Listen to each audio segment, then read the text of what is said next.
बिहार विधान परिषद में 7 सीटें एमएलसी की खाली थी। इन 7 सीटों में सबसे ज़्यादा संख्या जेडीयू की थी, लेकिन जेडीयू को इस चुनाव में काफ़ी नुकसान उठाना पड़ रहा है।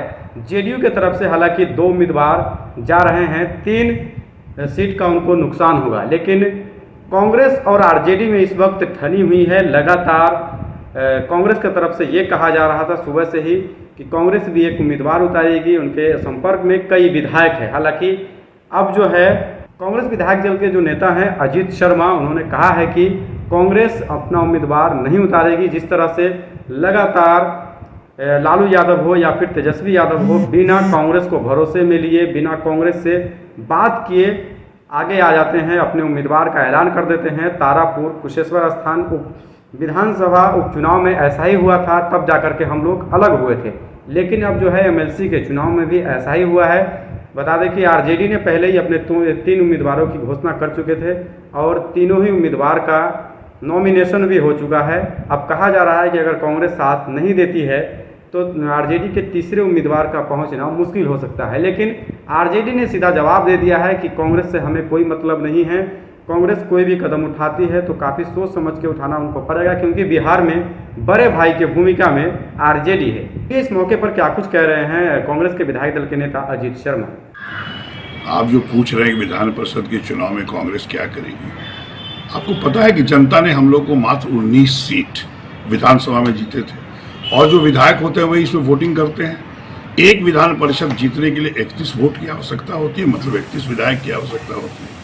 हम लोग तो गठबंधन, महागठबंधन में चुनाव लड़े थे, लेकिन राष्ट्रीय जनता दल ने तो अपना 3 उम्मीदवार उतार दिया, जबकि उनके पास 76 है।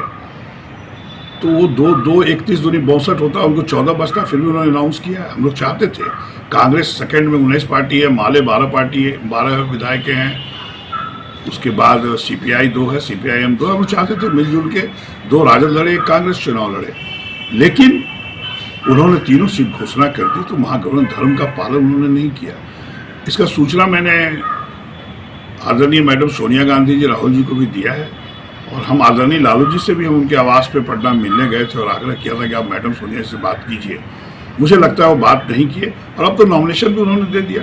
तो हम लोग का अब यही है कि आला कमान ने जो निर्णय कल लिया है, शाम में हमें बताया कि आप जो 19 हैं, जनता ने आपको 19 ही दिया है, तो आप चुनाव कैसे लड़ सकते हैं। तो हम लोग यही उम्मीद करते हैं कि अब 19 पे हम लोग हॉर्स ट्रेडिंग नहीं करना चाहते कि हम लोग चुनाव लड़ें और 31 पुराने के लिए खरीद फरोख्त करें।